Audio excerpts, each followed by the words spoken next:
아멘. 오늘은 이제 사울 얘기를 할 거야. 사울 얘기. 근데 본문이 여기저기라서 잘 따라와야 돼.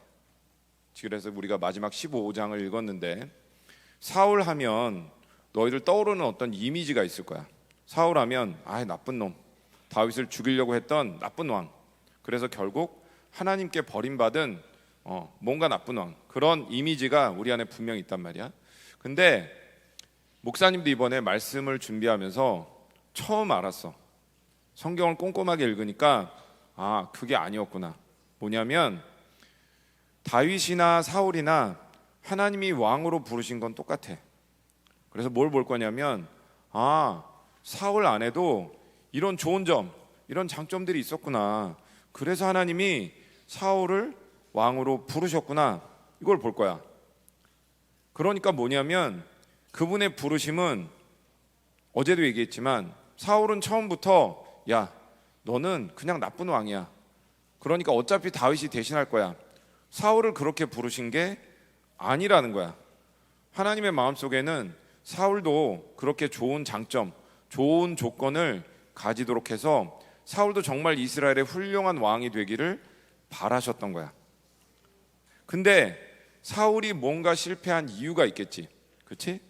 그래서 오늘 사울의 인생을 쭉 보면 이렇게 하나님 앞에서 쓰임 받을 수 있는 좋은 조건들이 분명히 있었구나. 근데 또 이런 것 때문에 그 좋은 점에도 불구하고 사울이 실패했구나. 그러니까 두 가지를 다 보는 거야. 그리고 시작은 어떻게 시작이 되냐면 사울이 왕으로 부름 받았을 때는 마치 사무엘 선지자가 부름 받았을 때처럼 이스라엘의 상황이 이러이러했구나 라는 걸 볼 거야. 목사님이 이 배경을 자꾸 얘기하는 이유는 뭐냐면 그 시대 배경과 우리가 지금 살고 있는 시대 배경이 너무 똑같아. 그 옛날에만, 이스라엘에만 그게 아니라 지금 우리에게도 똑같은 시대 상황이 있다는 거야. 그리고 왜 사울 얘기를 하느냐? 목사님, 사무엘은 이해가 돼요. 우리가 사무엘이라고 하시니까, 우리가 어디 가서 다윗을 찾아야 된다고 하니까 이해가 됩니다. 근데 사울은 나쁜 놈이잖아요. 근데 왜 하필이면 사울이에요? 무슨 말이냐면 우리 안에 다윗만 살고 있으면 참 좋아. 사무엘만 살고 있으면 너무 좋아. 근데 잘 들여다보면 우리 안에도 사울 같은 그런 면이 분명히 숨겨져 있다는 거야. 우리가 어떤 역할극을 한다면 이럴 수 있잖아. 나는 다윗, 너는 사울. 그럼 좋은데 우리 안에도 사울이 살고 있구나. 이 옛사람이 살고 있구나. 내가 이걸 정확하게 보고 이번에 내 안에 있는 이 사울을 떠나보내야 되겠다. 내 안에 다윗만 살도록, 사무엘만 살도록 그렇게 해야 되겠다. 그래서 우리가 사울 이야기도 보는 거야. 그러면 사울이 왕이 된 시대적 배경이 뭐냐? 이 뒤에 화면에 보면 그 말씀이 나와 있어. 우리가 읽진 않았지만 8장을 보면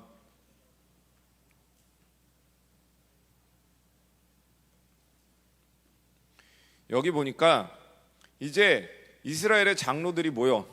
그래서 사무엘을 찾아가. 사무엘한테 말하는 거야. 우리도 왕을 주십시오.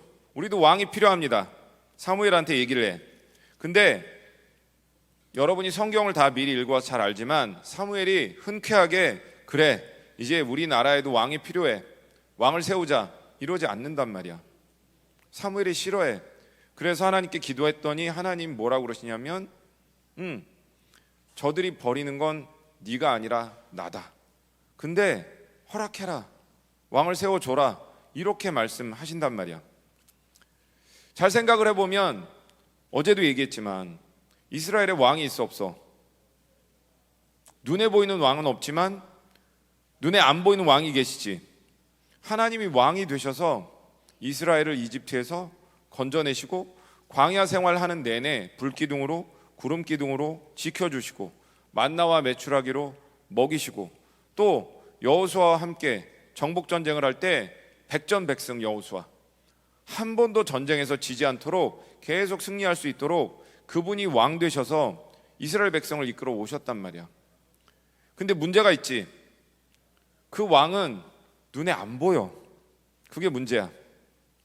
왜 문제냐? 이스라엘이 보니까 계속 전쟁이 있어. 전쟁이 그치질 않아. 사사시대를 보면 조금만 지나면 블레셋이 쳐들어와. 조금만 지나면 아말렉이 쳐들어와. 조금만 지나면 암몬이 쳐들어와. 전쟁이 끝나질 않아. 근데 그때마다 물론 하나님이 사사를 일으켜서, 새로운 사사를 일으켜서 이스라엘 지켜주셨어. 근데 이스라엘이 가만히 보니까 블레셋에 왕이 있네. 아말렉에도 왕이 있네. 암몬이랑 모압에도 왕이 있네. 눈에 보이는 왕이 있는 거야. 야, 안 되겠다. 눈에 보이지 않는 왕으로는 우리를 지켜줄 수가 없어. 그리고 하나님 앞에 매달리는 것도 너무 불편해. 그냥 눈에 보이는 왕을 세워서 그 왕이 전쟁을 이끌고 나아가서 우리를 지켜주는 게 훨씬 더 편할 것 같아. 뭐냐면 이스라엘이 더 거룩하면 이스라엘의 거룩의 영향력이 주변 민족에게 흘러가. 그럼 전쟁이 있을까 없을까? 없어. 사실 그런 전쟁이 일어나는 이유는 딱 하나야. 이스라엘이 거룩하지 않기 때문에 하나님이 이스라엘의 거룩을 깨우려고, 야, 니네 정신 차려. 정신 차려야 돼. 돌아와야 돼. 하나님이 그래서 전쟁을 자꾸 허락하시는 건데 이스라엘은 그걸 몰라. 아, 이거 안 되겠다. 차라리 우리가 직접 왕을 세우자. 눈에 보이는 왕이 다 있다. 이러면서 세상적인 흐름이 이스라엘 가운데 들어오기 시작한단 말이야. 근데 그 직접적인 원인이 어디서부터 시작을 하냐면 여기 보니까 사무엘에게 어떤 이유를 대냐면, 선지자님, 당신 이제 늙었습니다. 그렇게 얘기하고 있잖아. 여기 보니까 늙었어요. 그리고 이제는 당신의 아들들이 당신의 그 제사장직을, 그 선지자 역할을 이어받아서 잘 하면 좋은데 당신 아들들이 엉망이에요. 이게 팩트야 아니야? 팩트야. 사실이야. 맞아. 이제 사무엘은 나이가 많아. 늙었어. 맞는 말이야. 그리고 그 아들들이 성경을 보면 아버지 같지가 않은 거야.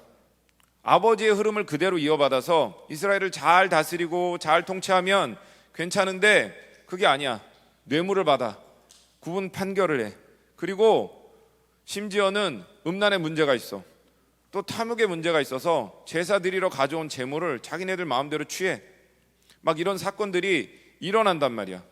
그러니까 장로들이 사무엘을 찾아가서 얘기하는 건 어떻게 보면 굉장히 이유가 있어. 그럴듯해. 근데 이게 뭐냐면 리더에 대한 불신이 싹트기 시작하는 거야. 리더에 대한 불신.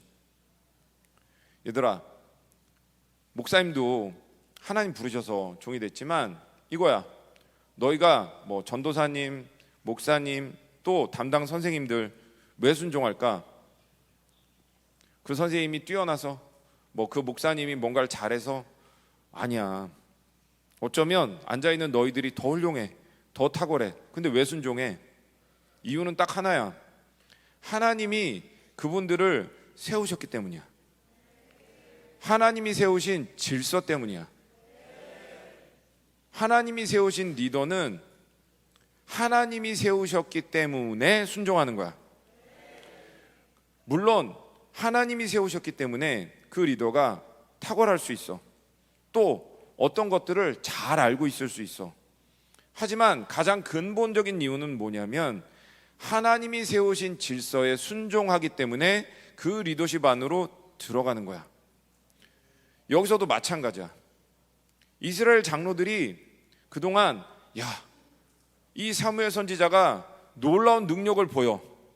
한 말씀도 땅에 떨어지지 않아. 그래서 순종했다면 사실은 진짜 순종한 게 아니야. 하나님이 기름 부어 세운 이스라엘의 선지자이기 때문에, 제사장이기 때문에 순종했어야 맞는 거야. 근데 상황이 변하니까 이제는 불신이 올라오는 거야. 왜냐하면 하나님께 순종했다기보다는 눈에 보이는 어떠함에 순종했기 때문에 내 안에서 불신이 스물스물 올라와. 근데 불신이 올라오면 자연스럽게 어떻게 되냐면 하나님이 아니라 다른 것들을 바라보기 시작해. 그래서 주변 나라를 바라보게 된 거야. 아, 쟤네 나라를 보니까 왕이 있구나.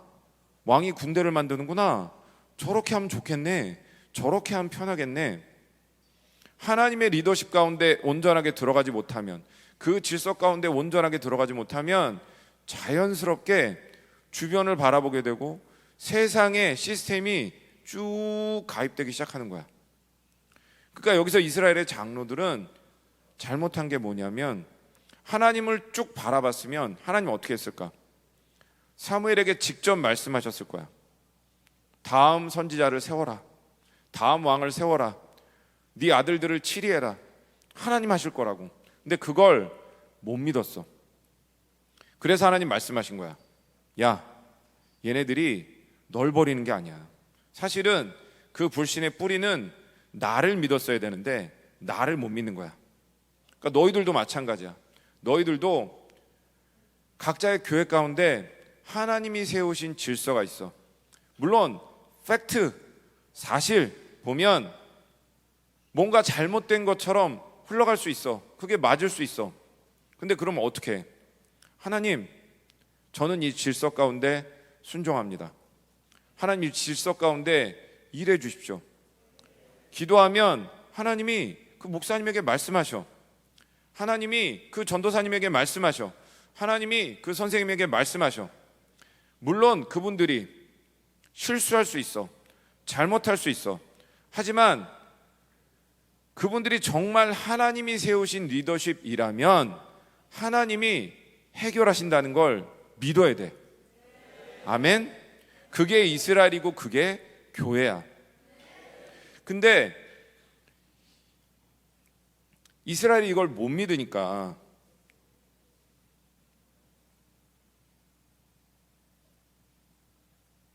하나님이 야, 왕을 세우면 이런 일이 생길 거라는 걸 자세하게 가르쳐라. 근데 이게 왕이 세우면 이런 법칙이 생깁니다. 이런 법령이 생깁니다. 이게 아니라 하나님이 경고하시는 거야. 눈에 보이는 왕이 생기면 어떤 게 생기는지. 눈에 보이는 왕이 생기면 뭐가 들어오는 거냐면 더 이상 이스라엘이 하나님을 직접 다스리고 통치하는 것이 아니라 세상의 시스템, 바벨론이 들어오기 시작해. 바벨론. 여기 보니까 뭐라고 돼 있냐면 왕의 제도가 이렇다. 너희의 아들들은 왕의 군대가 되어야 한다. 왕이 소집하면 불려가야 하고, 또 왕이 왕의 땅을 경작해라 하면 그 왕의 땅을 경작해야 한다. 아들뿐만이 아니야. 여기 딸들을 시켜. 야, 니네 딸 우리 왕궁에 들어와서 밥해, 요리해. 그러면 요리를 해야 돼. 그리고 왕에게는 신하들이 있으니까 월급을 줘야 될 거 아니야. 그러면 그 월급을 누가 줘? 백성들이 내야 되는 거야. 그러니까 이제는 세금을 바쳐야 돼, 왕한테. 이게 바벨론 시스템이야. 여기 보니까 전부 마지막에 뭐라고 돼 있냐면 너희가 그의 종이 될 것이라, 이렇게 돼 있어. 세상의 시스템 바벨론은 이스라엘이 요구했던 왕처럼 우리를 지켜줄 것 같아. 우리에게 뭔가 해줄 것 같아. 지금 마찬가지야. 세상을 보면 분명히 야, 이런 교육을 받아야 돼. 너 이런 교육 받아야 나중에 직장 생활하지. 세상에 나가서 너도 쓸모있는 인간 취급 받으려면 그래도 이런 학교 정도는 나와야지. 이런 자격증 정도는 따야지. 그리고 이제 그 자격증을 땄어. 그런 교육을 받았어. 그리고 이제 회사에 들어가. 그러면 회사에서 너희한테 월급 줄 거 아니야. 야, 너는 연봉이 뭐 5천, 너는 연봉이 뭐 6천, 7천. 그러면 그 연봉에 따라서 인생의 값어치가 매겨져. 그리고 회사에서 너 자른다, 너 나가. 그러면 쓸모없는 인간이 되는 거야. 그리고 난 어떻게 먹고 살지? 그러니까 계속해서 거기 매이게 돼. 어떻게 해야 더 많은 연봉을 받을 수 있을까? 어떻게 해야 잘리지 않을 수 있을까? 내가 뭔가를 누릴 수 있는 것 같지만 그게 아니야. 세상은 항상 너희에게 대가를 요구해. 이 세상의 시스템은 그게 가장 큰 문제야. 너희 시간을 내놔. 너희의 건강을 내놔. 너희의 인간관계를 내놔. 왜냐하면 세상이 왕이니까. 너희 다 내 노예잖아. 직접 대놓고 말하진 않지만 사실은 지금 이 세상의 시스템이 왕노릇하고 있단 말이야. 요즘에 알바 인생이라고 하잖아. 시급, 최저 시급 받으면서 뭐 편의점 같은 데서 일하고 식당 같은 데서 일하고 청년들이 취업을 못해서, 그게 알바 인생이 아니라 사실은 노예 인생이야. 그런데도 거기서 못 나오잖아. 근데 지금 이스라엘이 요구했던 눈에 보이는 왕이 바로 그 바벨론 시스템이라는 거야. 우리가 민주주의 얘기를 해. 민주주의가 뭐야? 아주 간단해. 10명이 투표해서 6명이 맞다고 하면, 과반수가 넘으면 그게 맞는 거야. 근데 우리는 민주주의가 최선이라고 생각을 하지.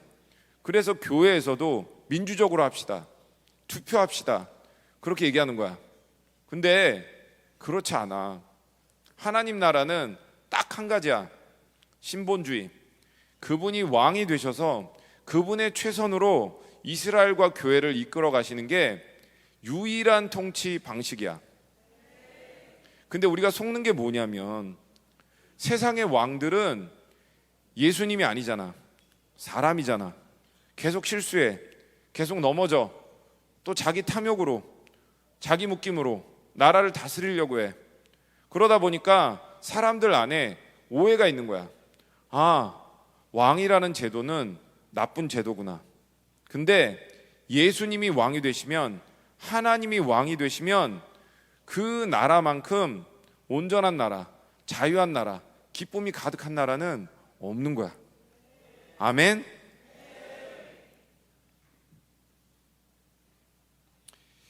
근데 이런 시대 상황 가운데, 이 바벨론 한가운데 너희들을 부르셨어. 똑같은 시대 가운데 사무엘도 부르시고 사울도 부르시고 다윗도 부르셨어. 그러면 세 사람의 차이는 뭐냐면, 사무엘과 다윗은 그 시대의 배경을, 그 시대를 거슬러 올라간 거야. 물은 위에서 아래로 내려오잖아. 근데 그 내려오는 물을 거슬러서 올라가려면 얼마나 힘들겠어. 근데 너희도 마찬가지야. 사실 너희를 보면 연어 생각이 나. 연어. 너희 연어가 회귀 본능 있는 거 알고 있지? 연어는 자기가 어떻게 하는지는 모르겠는데 자기가 태어난 강이나 하천을 안다는 거야. 그래서 바다에 나가서 살다가 나중에 산란을 할 때가 되면, 알을 낳을 때가 되면 꼭 돌아와서 자기가 태어난 강에, 하천에 알을 낳고 죽는다는 거야. 거기서 새로운 생명을 낳고. 근데 너희 생각이 왜 났냐면, 근데 목사님이 스코틀랜드에서 공부할 때 정말 연어가 그 강을 거슬러 올라가는 거를 가서 봤어. 스코틀랜드에도 연어가 많거든. 근데 그 물살이 보통 빠른 게 아니야. 이 계곡에서 엄청나게 빠른 속도로 물이 내려오는데 계속 뛰어 올라가고 뛰어 올라가고 뛰어 올라가고, 그래서 그걸 거슬러 올라가, 연어들이. 왜냐하면 자기 본향으로 가고 싶어서, 자기가 태어난 고향으로 가고 싶어서. 믿음의 선진들도 마찬가지였잖아. 다 사실은 바벨론 시스템에 살았던 거야. 아브라함도. 이 세상은 가인 이후에 세상의 시스템, 바벨론 시스템이 아닌 적이 한 번도 없었어. 심지어는 이스라엘조차도 하나님의 온전한 통치가 이루어졌던 시간들이 거의 없어. 이스라엘의 역사를 보면.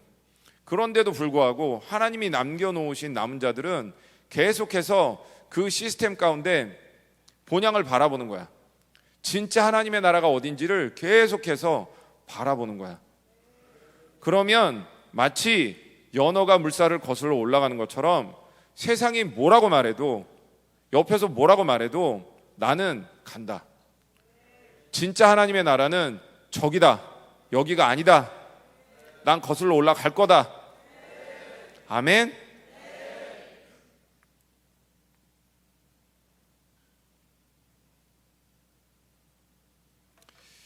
다음은 사울이 선택받은 이유에 대해서 볼 거야. 사울이 가졌던 좋은 점들을 볼 텐데, 아까도 말했지만 사울에게도 장점이 있었어. 그래서 하나님이 왕으로 선택하셨어. 근데 이 장점은 똑같아. 다윗도 똑같은 장점들이 있었어. 뭐냐면, 그분이 우리를 부르실 때, 우리 고등부, 중등부, 초등부 하나님 다 왕으로 부르셨어. 너희에게도 이런 장점들이 있어. 근데 출발도 중요하지만 꼬린 지점까지 지치지 않고 뒤돌아보지 않고 들어가는 게 너무나 중요하다는 거야. 왜냐하면 사울도 다윗도 똑같은 출발선상에서 출발했어. 근데 한 사람은 꼬린 지점까지 달려 들어갔어.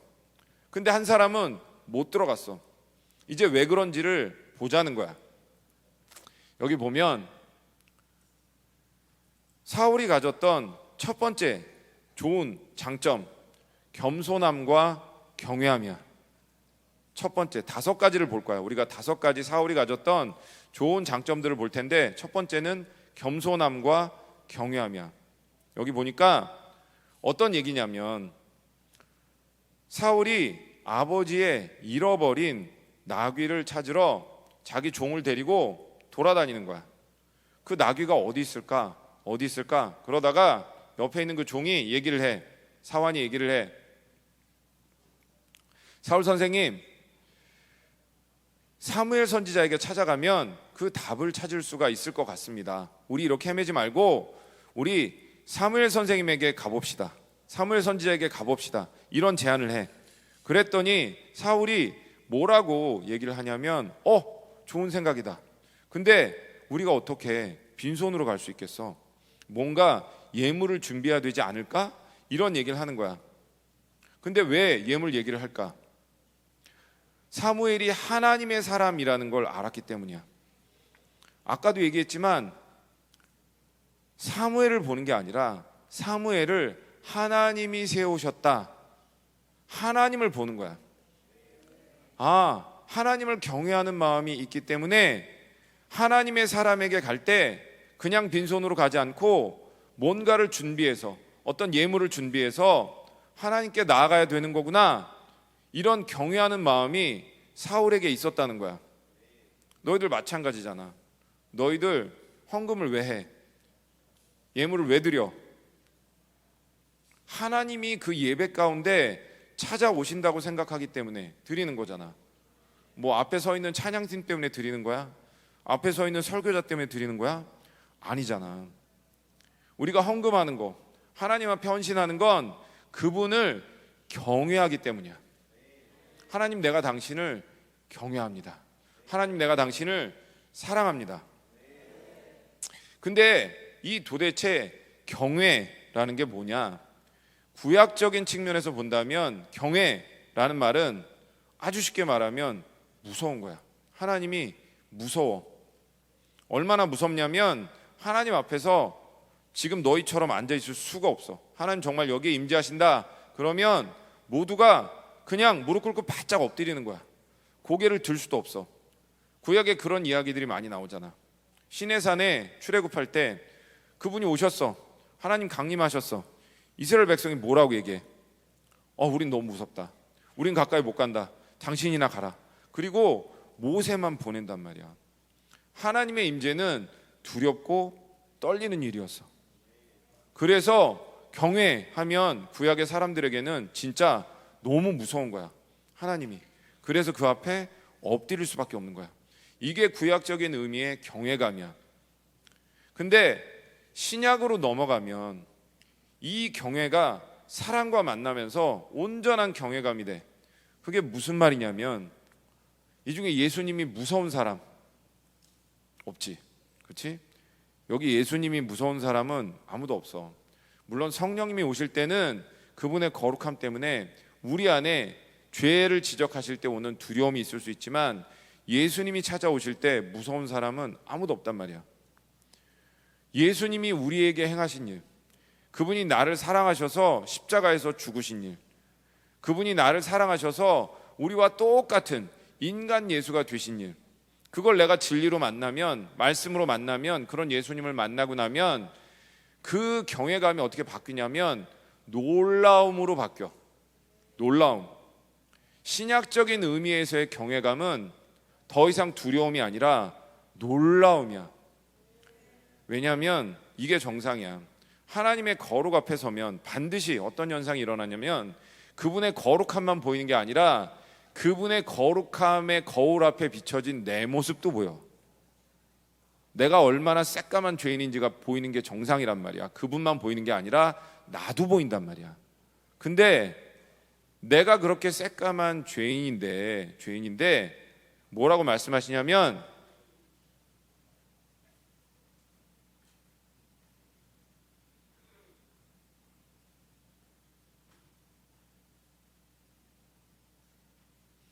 거룩하게 하시는 이와 거룩하게 함을 입은 자들이 다 한 근원에서 난지라.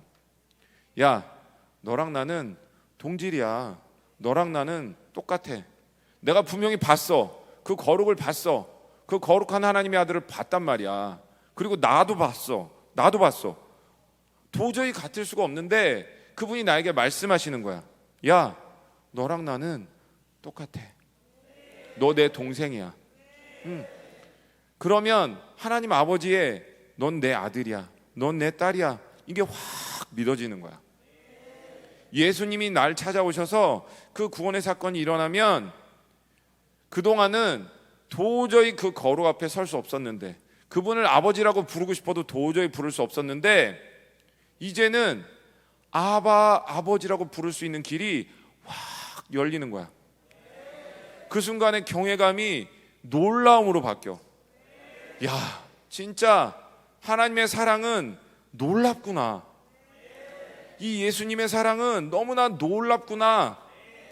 그래서 신약적인 의미에서 그분을 경외한다라고 말할 때는 이 사랑과 이 경외감이 하나 돼서 놀라움으로 표현되는 거야.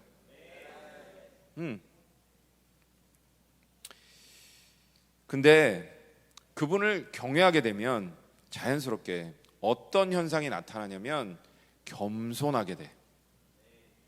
왜 겸손하게 되냐면 한번 생각해봐. 구약적인 의미에서도 그런 무서운 하나님을 만나면 내가 내 마음대로 할 수 있을까 없을까? 못하겠지. 우리 중등부 충만 전도사님도 무섭잖아.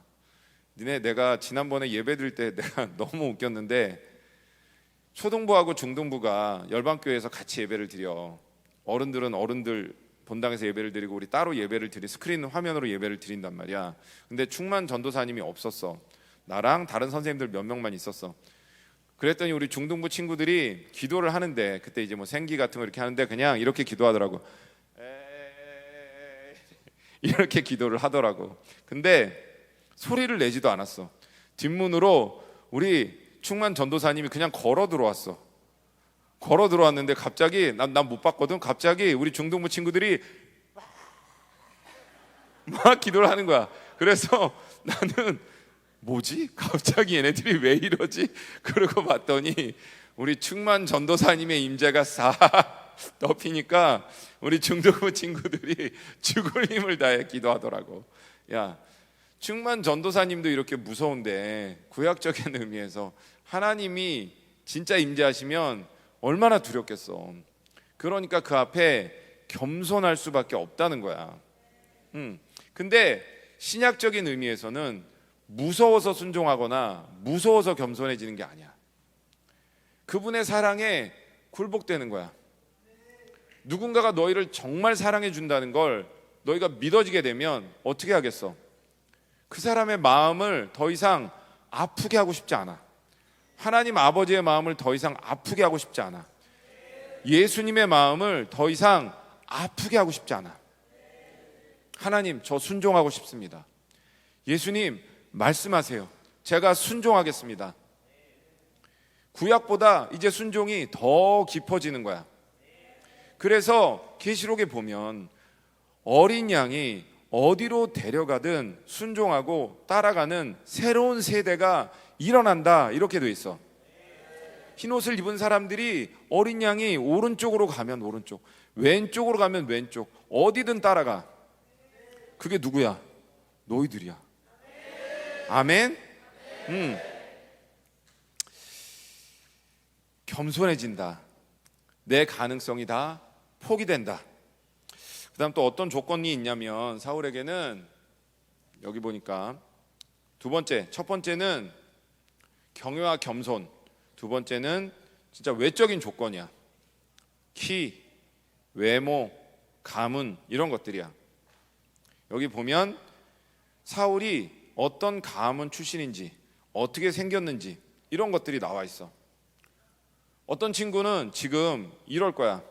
목사님, 그거 바벨론 아니에요? 잘생긴 거, 예쁜 거, 뭐 키 큰 거, 뭐 공부 많이 한 거, 뭐 이런 것들 더 있겠지. 그거 전부 바벨론 아니에요? 근데 똑같은 기준을 누가 붙잡느냐에 따라 이게 바벨론 기준이 될 수도 있고 하나님 나라의 기준이 될 수도 있어. 도대체 무슨 소리냐? 아주 좋은 예가 바울에게 나와 있어. 바울, 신약의 바울 사도에게. 바울은 엄청나게 공부를 많이 한 사람이야. 바울은 엄청나게 가문이 좋은 사람이야. 바울은 로마의 시민권을 가졌던 사람이야. 세상에서, 그 당시 세상에서 가질 수 있었던 가장 좋은 조건은 다 갖고 있었어. 근데 바울이 뭐라고 고백하냐면, 예수님 만나고 뒤집어졌어. 다메섹 사건이 있었어. 하나님, 이거 다 똥입니다. 이거 다 배설물입니다.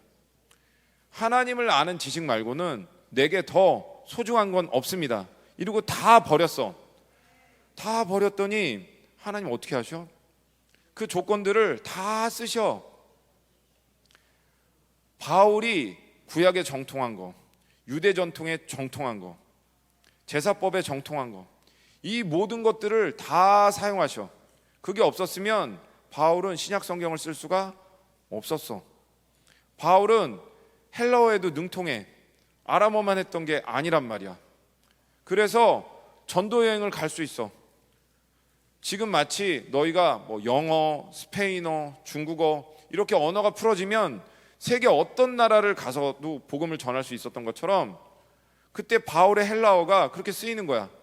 하나님이 야 터키로 가, 야 로마로 가, 야 스페인으로 가, 어디로 가, 어디로 가, 얼마든지.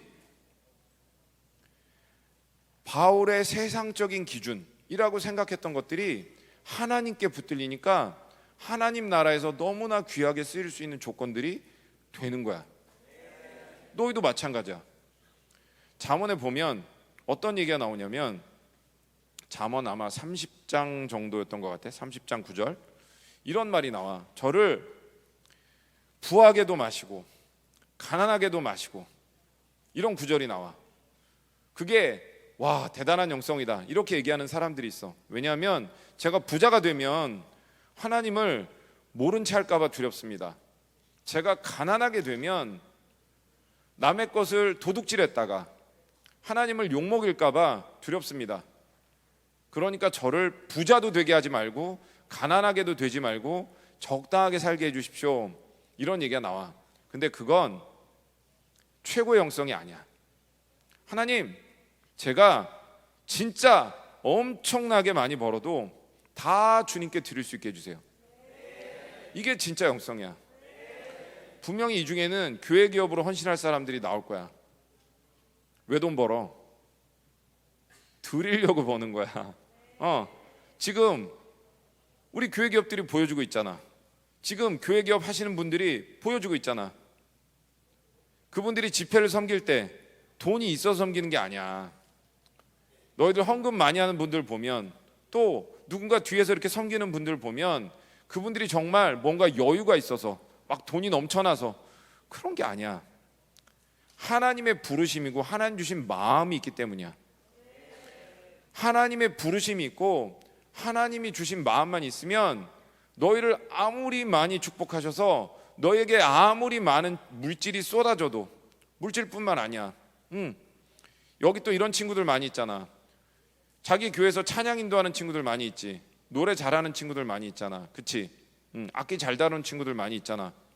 그러면 찬양 인도할 때 어떻게 해? 내가 잘해서 하는 거야? 아니야. 내가 잘해서 하면 귀는 즐겁겠지만 감동이 없어. 감동이. 니네 찬양 들어보면 알잖아. 감동이 없단 말이야. 어떻게 해야 돼? 그분이 기름을 부어주셔야 찬양이 되지. 내가 잘한다고 되는 거야? 그러니까 마찬가지야. 하나님, 저에게 음악적인 재능을 더 열어주세요. 제가 악기를 더 잘 다룰 수 있게 해주세요. 왜? 더 큰 기름 부으심을, 더 폭넓은 기름 부으심을 흘려보내야 되니까. 다 그래. 뭐 돈도 그렇고 음악적인 재능도 그렇고 뭐 공부도 마찬가지겠지. 이 중에 공부 잘하는 친구들이 있을 거야. 더 기도해. 하나님, 더 열어주세요. 더 열어주세요. 세상이 따라올 수 없는 그런 탁월함을 주세요. 이거는 물론 하나님 나라에 속했을 수도 있고 아닐 수도 있지만, 목사님 서울대학교를 나왔잖아. 옛날에 서울대학교를 나왔잖아. 그때는 좀 똑똑한 사람들만 가던 때였어. 근데 목사님 지금 이 얘기를 왜 하냐면, 목사님이 서울대학교 가면서 공부를 그만해야 되겠다, 사실 이 생각을 했어.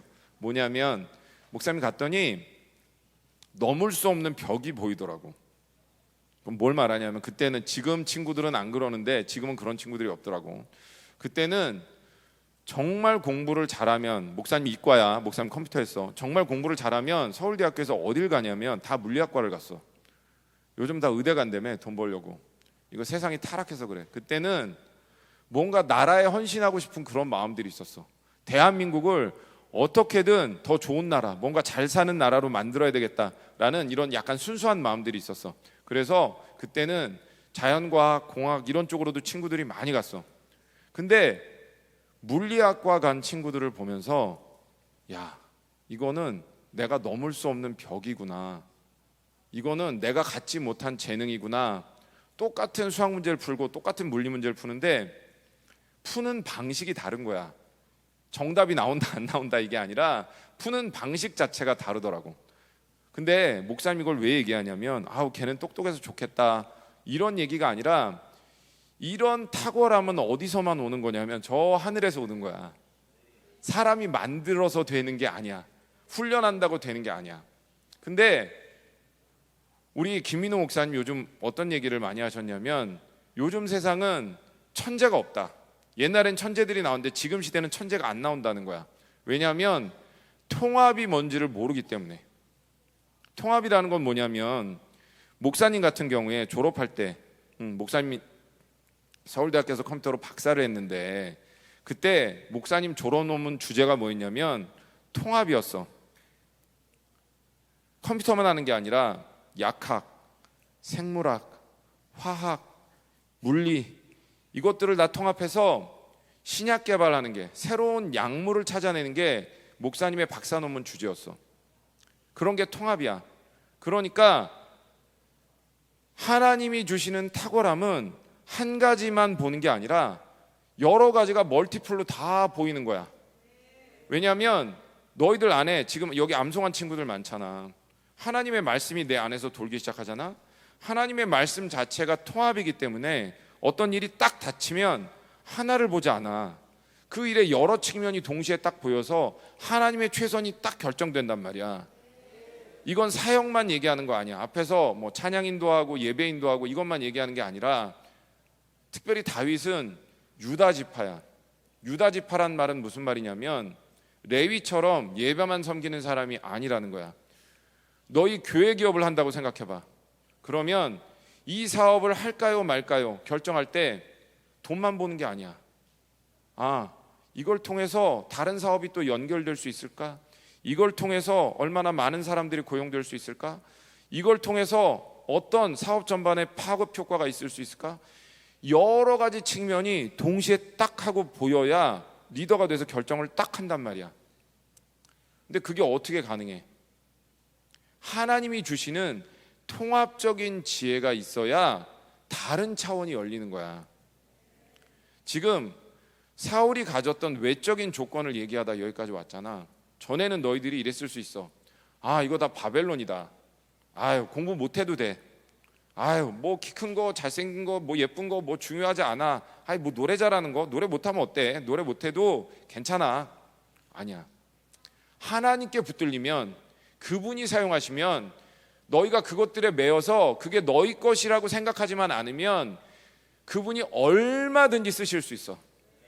하나님, 내게 이 세상의 수준이 아니라 하나님 수준의 탁월함을 부어주십시오.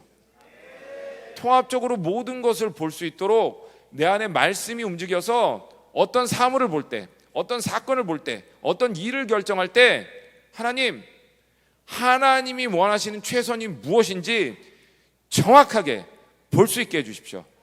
아멘.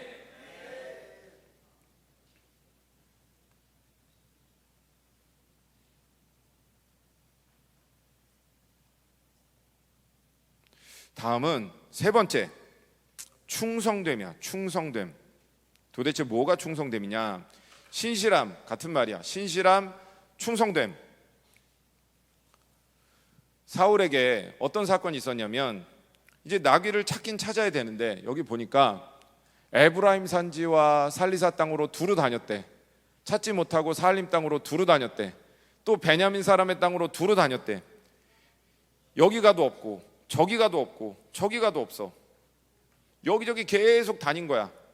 여러분들 같으면 아버지가 시켰어. 뭐 찾아와라. 그러면 뭐 여기 열방교회 친구들이 많으니까 교회 한번 가봐. 5층 가봤다가 4층 가봤다. 에이, 없네. 그리고 끝낼 수 있어. 근데 사울은 그러지 않았다는 거야. 아버지가 내린 명령에 끝까지 신실하게 충성됨으로 섬겼다는 거야. 또 대표적인 예가 누가 있냐면 여러분 잘 아는 요셉이야.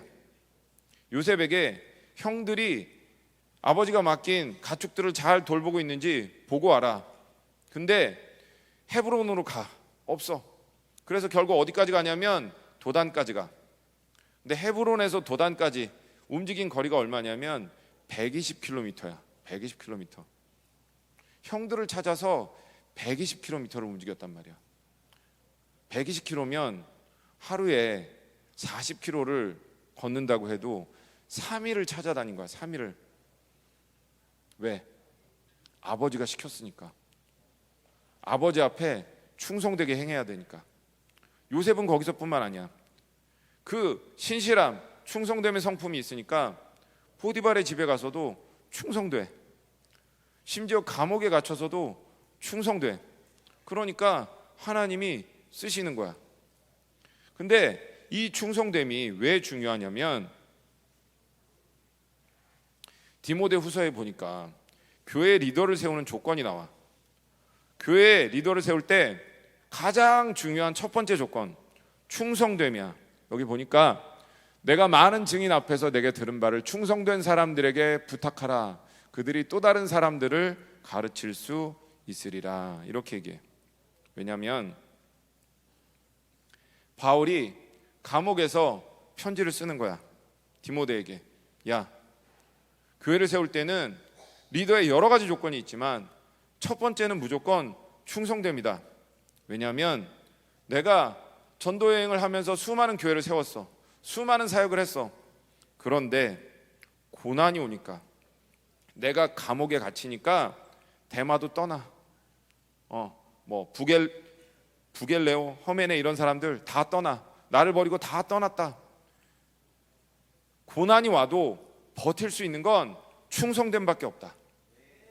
교회가 흔들리지 않으려면 교회 안에 교회를 지킬 수 있는 충성된 리더들이 온전하게 서야 한다. 너희도 마찬가지야. 너희가 달려야 하는 이 마지막 경주, 이 마지막 주자 앞에는 사실 굉장히 많은 고난이 기다리고 있어.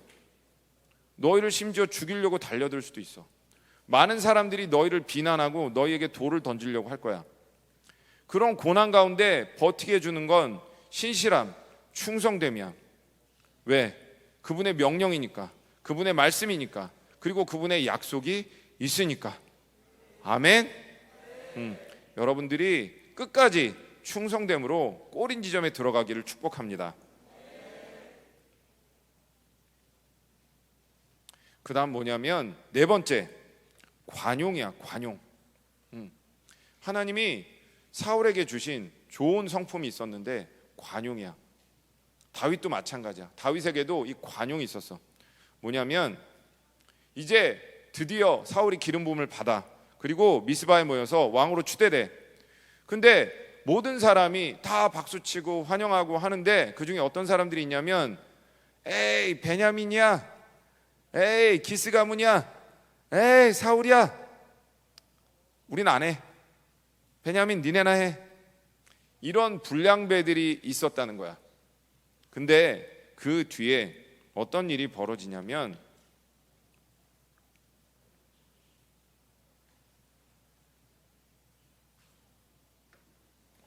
암몬과의 전투가 벌어져. 큰 전쟁이 벌어져. 그리고 사울이 군대를 소집해. 그리고 대승을 거둬. 그러면 이제 입장이 어떻겠어? 그 전에는 그냥 미스바에 모여서 왕으로 세운 것뿐이야. 근데 그 사울이 보니까 엄청나게 큰 전쟁을 치르고 승리를 거두고 개선 장군이 된 거야. 그 상황 가운데 사울을 비난했던 사람들, 야, 네가 무슨 왕이야? 너 같은 게 무슨 왕이야?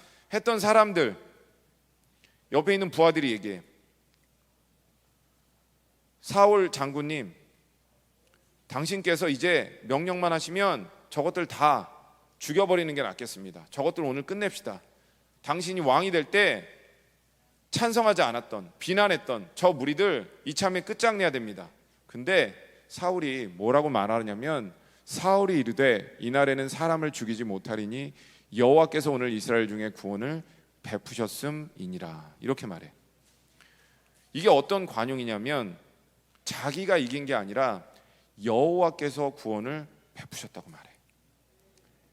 이때까지만 해도 사울은 알았던 거야.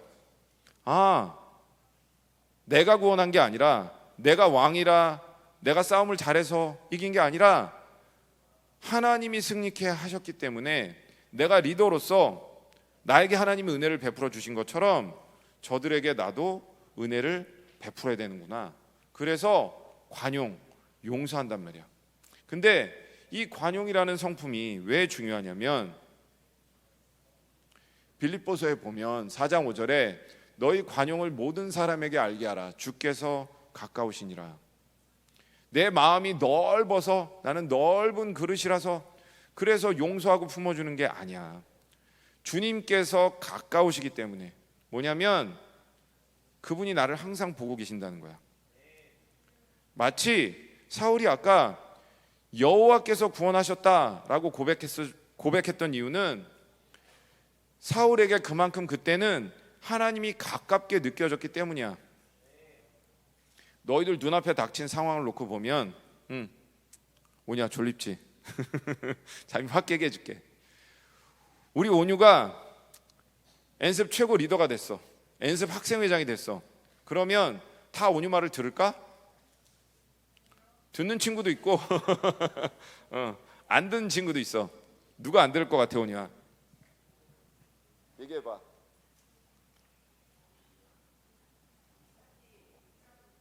아, 이삭이? 응? 누구? 온유. 김온유. 아, 김온유 선생님이 김온유 선생님이 뭐냐면 어떤 뭐 교회, 어떤 모임, 어떤 부서, 뭐 세상에 뭐 회사 다 마찬가지야. 리더가 됐어. 리더가 되면 어떤 기대감이 있냐면 다 내 말을 들을 것 같잖아. 잘 따라올 것 같잖아. 근데 우리가 사울에 의해서 봤던 것처럼 그렇지 않다는 거야. 잘 따라오는 사람도 있고 잘 못 따라오는 사람도 있어. 근데 이스라엘을 봐. 이스라엘은 지파가 몇 개야? 12개나 돼. 유다가 손들고 나가면 다른 지파들이 잘 따라올 것 같아? 아닐 수 있어. 베냐민이 손들고 나가면 다른 지파들이 잘 따라올 것 같아? 아닐 수 있어. 그것뿐만 아니야. 어떤 사람은 예를 들어서 우리 온유가 학생회장이 딱 돼서 야, 오늘 연습은 회식이야. 맛있는 거 먹자. 얘기했어. 좋잖아. 좋은데 이런 거지. 온유가 딱 얘기하는 거야. 야, 오늘은 다 피자. 근데 옆에서 찬이가 얘기하는 거야. 야, 치킨 먹어. 피자 먹어. 치킨 먹자니까. 이럴 수 있다는 거야. 그래서 리더십에게 꼭 필요한 게 뭐냐면 관용이야. 관용은 용서도 포함하지만 나와 다른 사람들을 품을 줄 알아야 돼. 피자를 먹자고 하던, 치킨을 먹자고 하던, 햄버거를 먹자고 하던 리더로서는 그것들을 다 품을 수 있어야 돼. 주께서 가까이 계시기 때문에. 그리고 그 다음 사울이 가졌던 5번째 좋은 성품이 뭐였냐면 신중함이야. 신중함.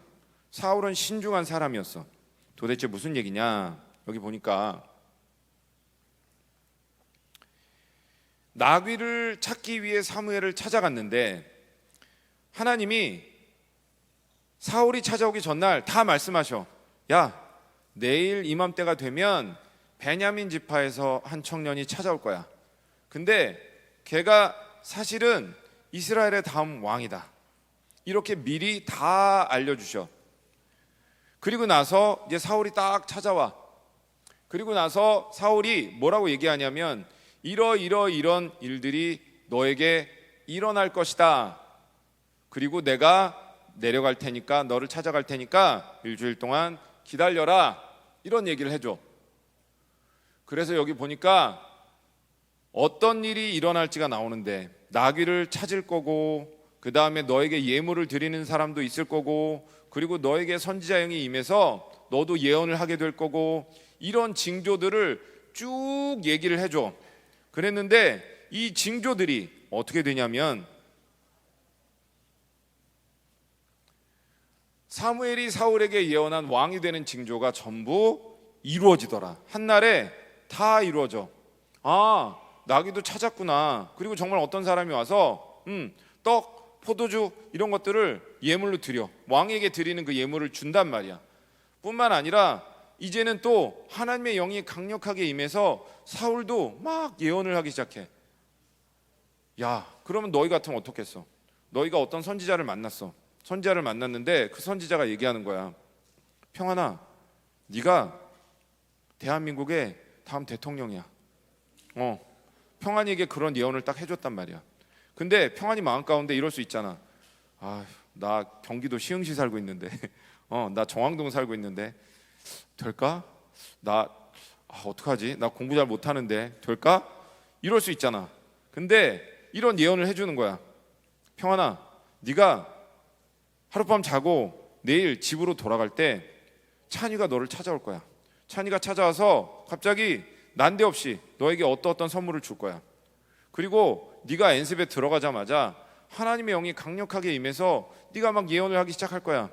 이런 예언을 들었어. 근데 정말 한 번도 찬이가 너에게 그런 선물을 해준 적이 없는데 갑자기 찬이가 널 만나더니 야, 너한테 주는 선물이야. 그런 감동이 왔어.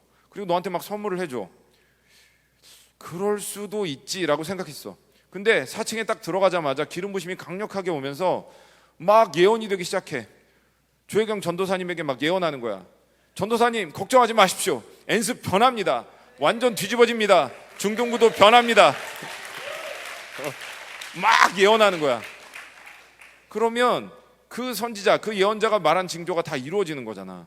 그럼 네 마음이 어떻겠어? 믿음이 확 올라오겠지. 야, 나보고 네가 대한민국 다음 대통령이라고 얘기했는데 맞구나. 하나님의 징조가 다 응한 거잖아. 근데 여기 보니까 사울의 어떤 신중함이 나오냐면 이제 드디어 삼촌을 만났어. 삼촌이 며칠 동안 집을 나갔다가 조카가 돌아왔잖아. 낙을 찾았으니까 물어봐. 야, 어떻게 된 거냐? 어떤 일이 있었냐? 사무엘을 만났습니다. 그래? 그 유명한 선지자 사무엘을 네가 만났어? 그럼 사무엘이 너한테 뭐라고 얘기했어? 그런데 진짜 해야 되는 얘기는 원래 뭐야?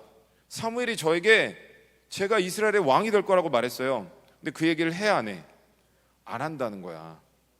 그 얘기는 안 하고 그냥 나귀를 찾을 거라고 말해줬습니다. 그 얘기만 한다는 거야.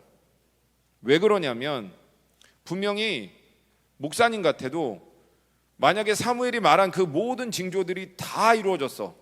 그러면 완전 방방 떴을 것 같아. 그때부터 난 왕이야. 자식들, 야, 내가 누군지 알아? 니네들 까불지 마. 그리고 삼촌을 딱 만났어. 삼촌, 이제 제 앞에서 이러시면 안 되죠. 이랬을 것 같아. 왜냐하면 그냥 네가 다음 이스라엘의 왕이다 이것만 들은 게 아니잖아. 이런 일이 일어날 거야 라고 얘기했는데 하나도 빼놓지 않고 그 일이 다 이루어졌어. 그러면 얼마나 어깨가 뿜뿜하겠어. 으쓱할 거 아니야. 근데 사울은 그러지 않았다는 거야. 왜냐하면 하나님의 일하심을 보고 싶었어. 분명히 사무엘이 뭐라고 얘기했냐면 내가 너를 일주일 뒤에 찾아가겠다. 기다려라. 이 얘기했잖아. 그러니까 그 사무엘이 찾아와서 하나님의 직접적인 일하심이 드러날 때까지 신중하게 기다렸다는 거야.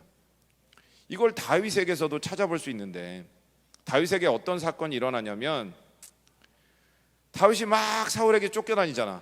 그러다가 그 쫓기는 와중에 그일라 사람들, 그일라라는 동네가 있는데 그 동네 사람들을 구원해야 하는 일이 생겨. 그일라 사람들이 위험에 처하게 돼. 근데 그일라를 구원하기 위해 블레셋을 치리까 말리까 하나님께 들어. 쫓기는 와중에 하나님이 쳐라. 그러니까 블레셋을 물리치고 그일라라는 동네를 구원해 준단 말이야. 그러면 생각해보자. 너희들이 다윗이야. 막 쫓기고 있었어. 맨날 힘들어. 근데 뭐 경기도 시흥시라고 할까? 시흥시가 막 그런 상황이었는데 너희가 가서 그 시흥시 사람들을 구해준 거야. 죽음으로부터 또 수많은 재산을 뺏길 위기로부터 구원해준 거야. 그러면 그 시흥시 사람들이 그일라 사람들이 니네한테 어떻게 해야 돼? 엄청 잘해줘야 될 거 아니야. 죽을 뻔했지, 가족 뺏길 뻔했지, 재산 뺏길 뻔했지. 그러면 얼마나 잘해줘야 돼? 다윗 장군님 여기 계세요. 저희가 뭐 먹을 거든 입을 거든 뭐든 다 해드리겠습니다. 이게 정상 아니야? 그렇잖아. 그리고 다윗도 쫓기던 와중에 야 이제 좀 쉬어가자. 너무 힘들다. 이럴 거 아니야. 근데 사울이 쫓아온다는 소식이 또 들려. 그러니까 다윗은 또 엎드려. 하나님, 이 사람들이 나를 사울에게 넘겨줄까요 말까요? 근데 하나님이 넘겨줄 거다. 그래서 그일라를 떠나. 뭐냐면 내가 공동체의 리더면 결정을 함부로 할 수 없다는 거야. 내 경험을 가지고 내가 이전에 있었던 어떤 경험들을 가지고 상식을 가지고 판단할 수 없다는 거야. 하나님의 리더의 신중함은 어디서 오는 거냐면 하나님의 음성을 듣는 데서 와. 그분의 결정을 받아들인 데서 와. 나 같으면 내가 그일라에서 그렇게 큰 승리를 거두고 그 성 가운데로 들어갔다면 이제 좀 쉬자. 너무 힘들다. 내가 이 사람들 구해줬으니까 이 사람들이 그래도 나한테 잘 하겠지. 그리고 푹 퍼졌을 거야. 근데 다윗은 그렇게 하지 않았어. 왜냐하면 다윗을 따라다니는 많은 지체와 동료들이 있었단 말이야. 하나님, 어떻게 해야 될까요? 어떻게 해야 될까요? 어떻게 해야 될까요? 모든 의사결정을 그분께 맡겨드린다는 거야. 여기까지는 사울의 좋은 점이야. 이렇게 사울에게도 하나님이 주신 좋은 장점들이 있었구나. 겸손했어. 그리고 하나님을 경외했어. 뿐만 아니라 좋은 가문이 있었고 외적인 어떤 좋은 조건들이 있었어. 또 충성됨도 있어서 신실함도 있어서 아버지의 명령을 따라 나귀들을 찾으러 어디든 찾으러 다녔어. 또 어떤 것도 있었냐면 신중함이 있어서 함부로 움직이지 않았어. 공동체의 리더로서 이스라엘의 대표로서 항상 신중하게 움직였어. 그리고 또 관용이 있었어. 함부로 사람을 죽이거나 판단하는 것이 아니라 그분이 나를 보고 계신다. 그분이 나를 보고 계신다. 항상 이렇게 움직였다는 거야. 근데 이랬던 사울이 왜 무너졌을까? 사울이 왜 무너졌는지를 보면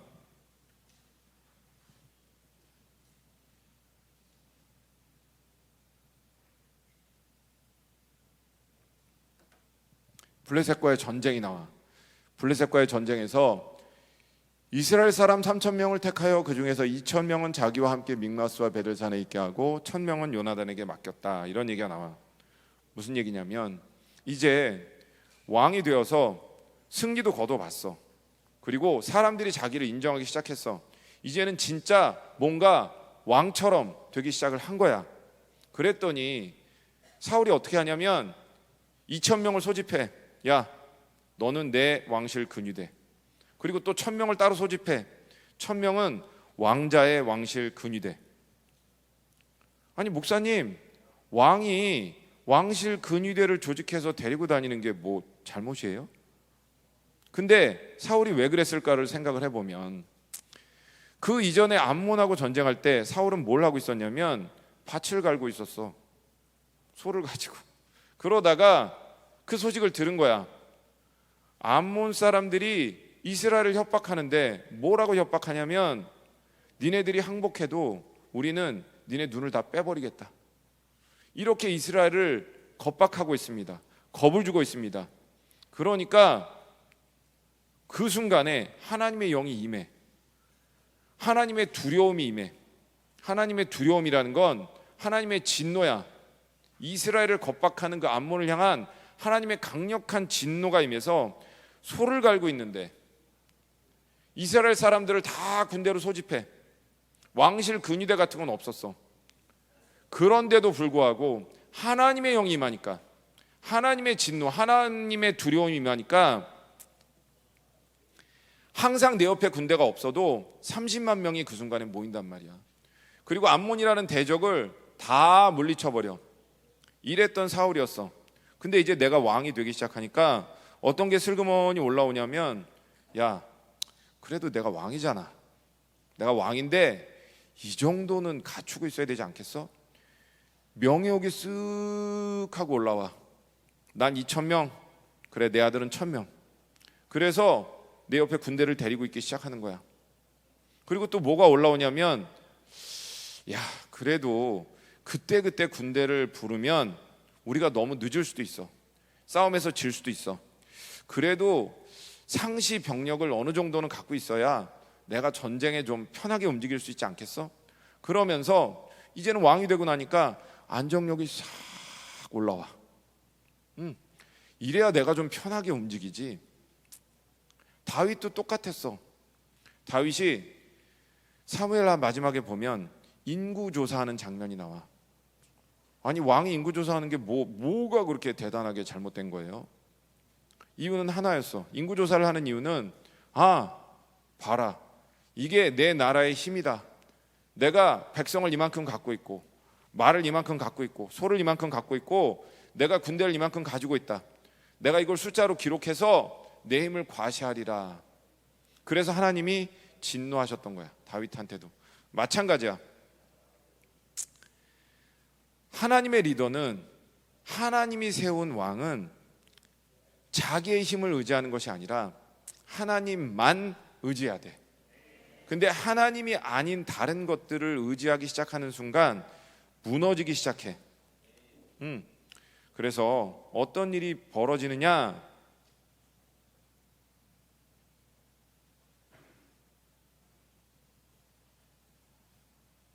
그 다음 이제 블레셋하고 전쟁이 벌어지는데 이 전쟁은 다른 전쟁하고는 달라. 어떻게 다르냐? 다른 전쟁은 블레셋이 먼저 쳐들어왔어. 근데 이 본문을 잘 읽어보면 이제 사울이 왕이 돼서 블레셋의 수비대를 먼저 공격한 거야. 먼저 치고 들어간 거야. 이것도 이렇게 생각할 수 있지. 아니 먼저 공격할 수도 있잖아요. 먼저 선빵을 날릴 수도 있잖아요. 아니 이게 뭐가 잘못된 거예요? 똑같아. 야, 이제 내가 왕이잖아. 내가 왕이니까 이 정도는 나도 할 수 있어. 전에는 하나님의 영이 임해서 하나님의 영의 도우심으로 전쟁을 했는데 이제는 내 힘을 한번 보여주고 싶었던 거야. 그래서 블레셋하고 전쟁을 시작해.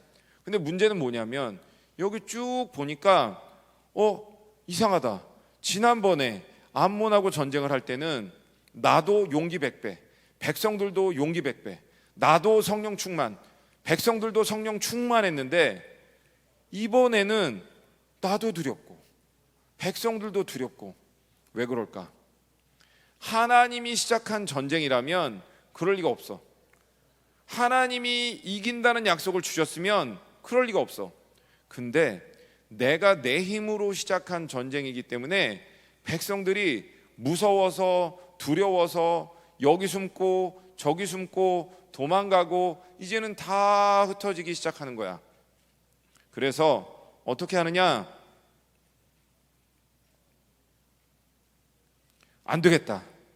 계속 이러면 군사들이 다 흩어지고 블레셋이 쳐들어와서 내가 개망신 당하겠구나, 이런 생각을 하는 거야. 그래서 야, 빨리 번제 드릴 준비를 해라. 그래서 번제를 하나님께 올려드려. 아까와 너무 다르지? 아까 사울은 굉장히 신중한 사람이었어. 자기에게 그렇게 놀라운 징조가 임했는데도 불구하고 내가 일주일 뒤에 갈게 라고 하니까 끝까지 사무엘을 기다렸어. 근데 지금은 못 기다려. 내 눈앞에 펼쳐지는 상황이 두려워. 왜냐하면 성령 충만하지 않으니까, 하나님의 영이 충만하지 않으니까 이제는 두려운 거야. 어떡하지? 이러다가 드디어 이제는 하나님을 이용하기 시작해. 보자. 우리가 믿음이라는 게 뭘까? 믿음은 하나님을 기다려. 그리고 하나님이 물론 해주셔. 근데 하나님이 안 해주시면 안 하는 게 믿음이야. 우리 어디 RT를 가기로 했어. 같이 모여서 계속 마음을 모아서 기도했어. 근데 그 문이 열리질 않아. 그럼 어떻게 해야 돼? 만약에 비행기표를 사야 되는데 재정이 모이지를 않아. 그러면 카드로 할부하자. 그리고 가자. 이건 믿음이 아니야. 안 하는 게 믿음이야. 너희한테 감이 잘 안 올 수도 있지만 내 가능성을, 내 여지를 남겨두면 안 된다는 거야. 하나님이 안 하시면 결국은 죽어야 되는구나. 이게 다윗의 믿음이었어. 김민호 목사님 말씀을 쭉 들었던 사람들은 다윗 하면 떠올라야 되는 영어가 있는데 그게 뭐냐면 릴라이 오냐. 그러면서 늘 예화로 드셨던 게 이거야. 여기 이렇게 벽이 있어. 기대고 있는 거야. 근데 갑자기 벽이 사라지면 어떻게 돼? 쓰러지겠지. 다윗은 하나님이라는 벽에 기대고 있다가 만약에 이 벽이 사라지면 그냥 쓰러져서 부딪히는 사람이라는 거야. 그러면 하나님이 벽을 치울 수 있어, 없어? 없지. 왜냐면 쓰러지니까. 근데 보통 사람은 어떻게 해? 이 벽이 쓰러질까봐, 이 벽이 치워질까봐 안 넘어지려고 다른 쪽에 힘을 준단 말이야. 근데 다윗은 그러지 않았다는 거야. 그게 릴라이 오냐. 너희도 마찬가지야. 믿음에서 굉장히 중요한 요소가 뭐냐면 내 가능성을 남겨두면 안 되는데, 사실 목사님도 그래. 이럴 때가 많아. 하나님 10개가 필요해요. 근데 3개까지는 제가 할게요. 7개를 채워주세요. 그래서 10개를 만들어서 이 사역을 해볼게요. 하나님 10명이 필요해요. 3사람은 제가 잘 아니까, 예인이 아니까, 보영이 아니까 같이 가자. 이렇게 말하면 2명은 될 것 같아요. 8명은 하나님 보내주셔야 돼요. 이건 믿음이 아니라는 거야. 하나님 저 10개가 필요한데 전 1개도 제 힘으로 해결할 수 없어요. 10명이 필요한데 하나님 저는 단 1명도 제 힘으로는 해결할 수가 없어요. 하나님 이 10개를 채워주세요. 이 10명을 채워주세요. 근데 하나님이 안 채워주시면 어떻게 해야 된다고? 안 해야 돼. 이게 진짜 믿음이야. 아멘.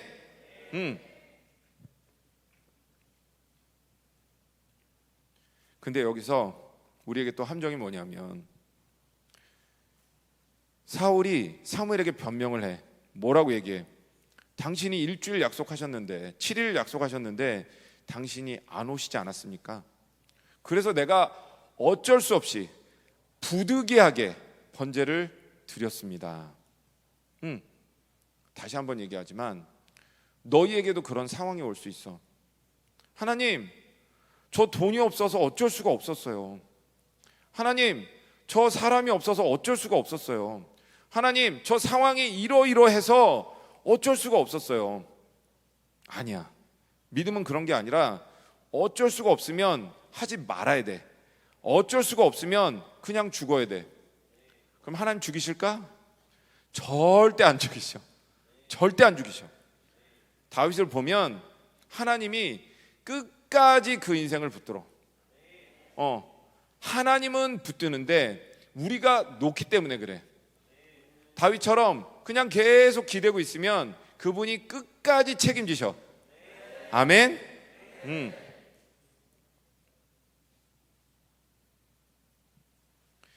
이렇게 전쟁이 힘들어졌는데 어디서 이런 아들이 있었는지 요나단이 강력한 돌파를 해. 여기 보니까 사울 때문에 전쟁이, 블레셋과의 전쟁이 망할 뻔했는데 요나단이 믿음의 선포를 해. 하나님이 함께 하시면 우리가 이길 수 있다. 우리가 승리한다. 그래서 어떤 일이 벌어지냐면 겨우 자기 무기 맡은 자기 밑에 병사 하나 데리고 적군으로 돌진했는데 그 적들이 막 쓰러지는 거야. 그걸 파수꾼이 본 거야. 이상하다. 블레셋 진영에 이상한 일이 벌어졌어요 하고 사울에게 보고를 해. 뭐냐? 그랬더니 저쪽에서 난리가 났는데요, 자기네들끼리 치고받고 뭔가 일이 생긴 것 같습니다. 그랬더니 뭐라고 얘기하냐면, 그래? 사울이 무슨 일인지 알아보려고 하나님의 궤를 가져와라, 법궤를 가져와라, 이렇게 얘기해. 뭐냐면 하나님께 이게 무슨 일인지 확인하려고 물어보려고 했던 거야. 그랬는데 여기 보니까 블레셋 사람들의 진영에 소동이 점점 더한지라 하나님께 확실하게 물어보기 전에 저쪽 상황을 살펴봤어. 살펴보니까 자기네들끼리 치고받고 하다가 쓰러지는 숫자가 점점 늘어나는 거야. 야, 됐다. 법궤 치워라. 이제 우리가 밀고 들어가면 된다. 이게 뭐야? 이미 사울에게 있어서 하나님은 종교였던 거야. 자기가 필요하면 예배를 드려, 자기가 필요하면 기도를 드려. 근데 이젠 상황이 유리해. 아까까지만 해도 블레셋 쳐들어온다니까 벌벌 떨었어. 자기도 떨고 백성들도 떨고 다 흩어졌어. 근데 자기 아들이 믿음으로 돌파해. 요나단이 믿음으로 돌파해. 그래서 전세가 역전됐단 말이야. 근데 원래는 어떻게 해야 돼? 하나님, 어떻게 된 일입니까? 치러 가야 됩니까? 말아야 됩니까? 물어봐야 되는데 딱 보고, 야, 이제 우리가 유리하다. 가자. 그렇게 자기 열정으로 막 달려간단 말이야. 하나님이 이제는 더 이상 하나님이 아니라 종교고 액세서리인 거야. 이렇게 하나님을 이용하면 큰일 나. 정말 큰일 나. 하나님은 절대 이용당하시는 분이 아니야. 근데 왜 하나님을 이용하게 되냐면, 너희 자주 듣는 이야기지만 하나님을 못 만나서 그래. 하나님은 우리의 필요를 물론 채워주셔. 그분이 돈이 필요하면 돈을 채워주시고, 건강이 필요하면 건강을 채워주시고, 사람이 필요하면 사람을 채워주셔. 근데 하나님 원하시는 건 뭐냐면 교제야. 하나님은 우리와 교제하고 우리와 만나주길 원하시는 분이지 어떤 필요 때문에 우리가 이용할 수 있는 분이 아니라는 거야. 근데 하나님의 손만 바라보고 하나님을 이용하기 시작하면, 사울이 그랬던 것처럼 전쟁에 이기기 위해서, 군대를 끌어모으기 위해서 하나님을 이용하기 시작하면 하나님에게 버림받는다는 거야. 이게 아주 무서운 거야.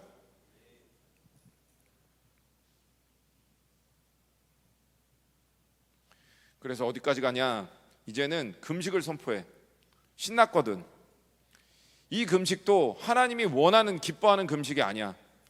금식하면 더 많은 전리품을 얻을 수 있을 것 같으니까, 더 많은 적들을 진멸할 수 있을 것 같으니까, 야, 다 금식해. 얘들아, 생각해봐. 전쟁에서 이겨서 이제 적들을 쫓아가야 돼. 금식하는 게 맞아, 틀려? 아니잖아. 누가 봐도 아니야. 그런데 이제는 막 쫄리다가, 막 두려움에 떨다가 이길 것 같으니까 자기 마음대로 금식을 선포해. 그러니까 어떤 일이 생기냐면,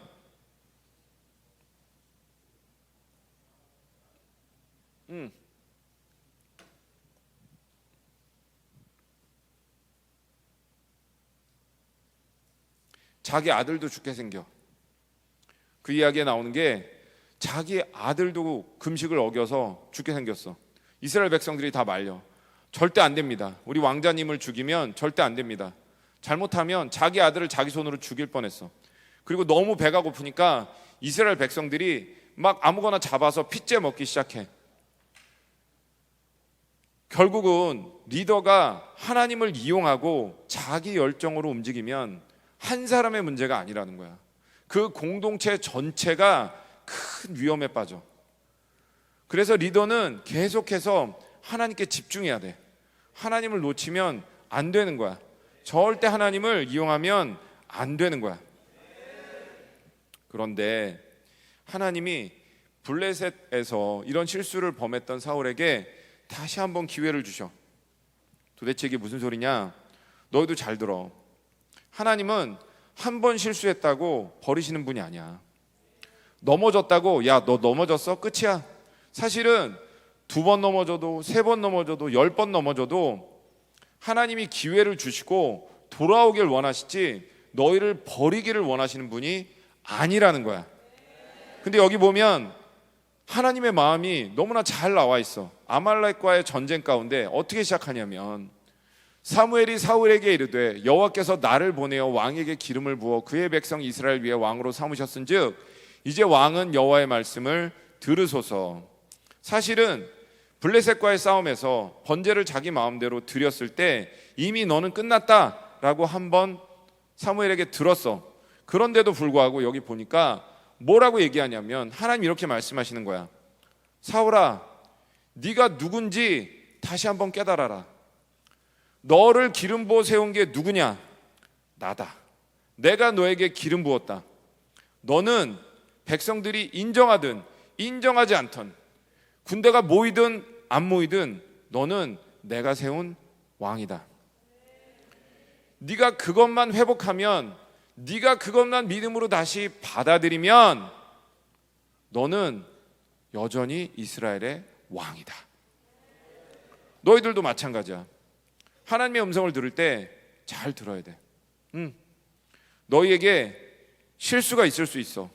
넘어질 수 있어. 심지어는 알면서도 죄를 지을 때도 있어. 근데 그렇다고 해서 하나님이 너희를 정죄하시지 않는다는 거야. 회개하고 돌이키기만 하면 하나님이 반드시 너희의 정체성을 회복시켜 주셔. 필요한 건 딱 한 가지야. 인정해, 돌이켜, 그리고 너희의 정체성을 믿음으로 다시 받아들여. 여기서도 하나님이 그런 기회를 사울에게 주셨다는 거야. 사울에게 그런 기회를 주시면서 미션을 주셔. 순종의 미션. 어떤 미션이냐? 아말렉을 진멸해라. 사람, 가축 아무것도 남기지 말고 다 진멸해라. 이게 하나님의 순종의 명령이었어.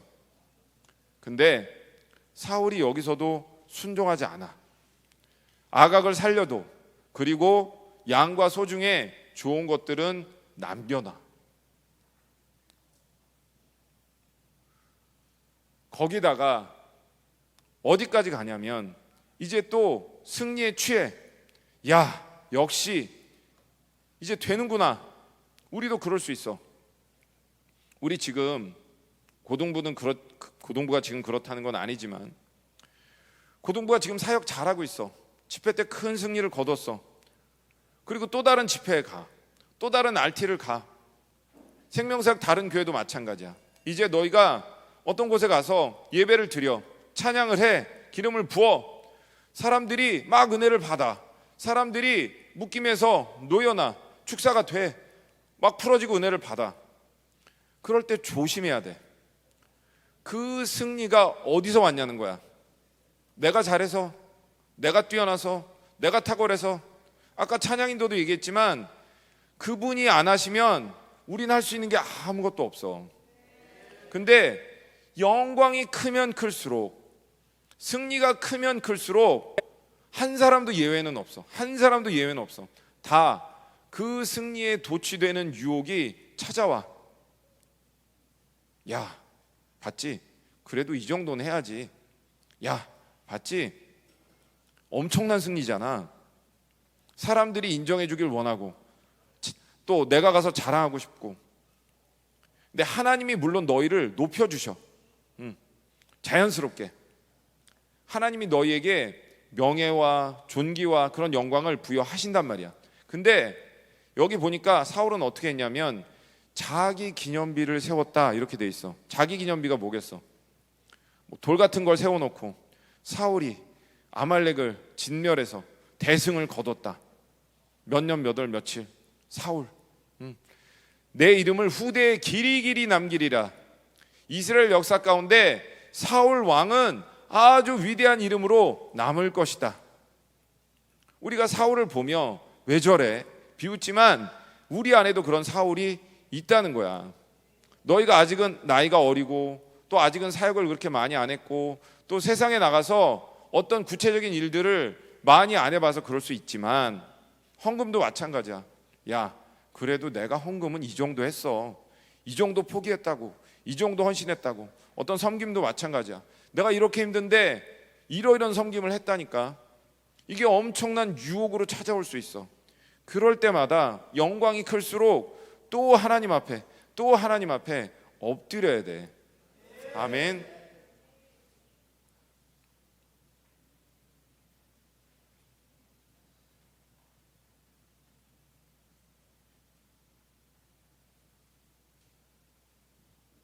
여기 보면 이제 사울이 마지막에 사무엘이 계속 다그치니까 고백해.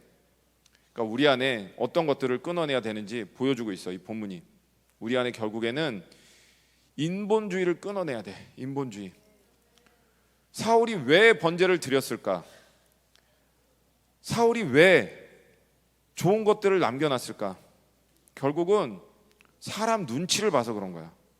내가 이래야 사람들이 나를 왕으로 계속 인정해 주겠지.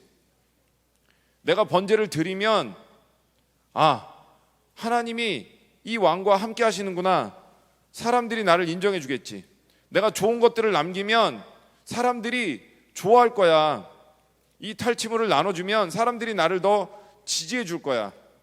계속 이런 인본주의 때문에 자기가 망가지는 줄 몰라. 분명히 하나님 뭐라고 말씀하셨어? 너를 기름 부어 왕으로 세운 건 나다. 나를 믿고 따라오기만 하면 나는 절대 너를 버리지 않는다. 사람들이 뭐라고 말해도 흔들리지 마라. 너희도 똑같아. 인본주의가 될라서 되는 게 아니야. 너희가 찬양할 때 많은 사람들이 박수쳐, 많은 사람들이 환호해. 그러면 그래, 내가 다음에 이 찬양으로 이 사람들의 분위기를 더 띄워버리라. 말은 안 하지만 내 안에 알게 모르게 그런 숨은 동기들이 생길 수 있어. 야, 이런 찬양을 부르니까 이렇게 반응하고 저런 찬양을 부르니까 사람들이 저렇게 반응하고. 아니야. 그 작은 동기가 씨앗이 돼서 자라면 결국 사울처럼 무너질 수밖에 없는 거야. 아예 싹이 보일 때 그것들을 다 끊어내야 돼. 하나님이 왜 다윗을 그렇게 쫓겨다니게 했을까? 그 오랜 시간 동안, 그 10년이라는 시간 동안 왜 그렇게 바닥에서 구르게 했을까? 결국에는 그 시간에 다윗이 배운 건 나를 왕으로 부르신 분이 나를 책임지는구나. 사는 것도 죽는 것도 그분이 나를 살리시면 사는 거고, 그분이 나를 죽이시면 죽이는 거구나. 아멘. 말씀은 여기까지인데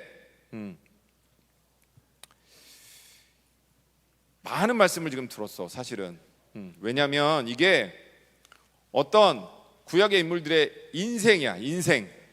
태어나서 자라서 하나님을 만나고 또 어떤 전쟁의 시간들을 겪고 또 누군가를 만나고 또 때로는 넘어지고. 근데 이 에피소드들을 목사님이 나눌 때마다 각자에게 하나님이 던지시는 것들이 있을 거야. 아까 리더가 가져야 하는 좋은 성품 5가지 얘기했는데 그 중에서 5가지를 다 가져갈 수도 있지만 각자에게 말씀하시는 게 있을 거야.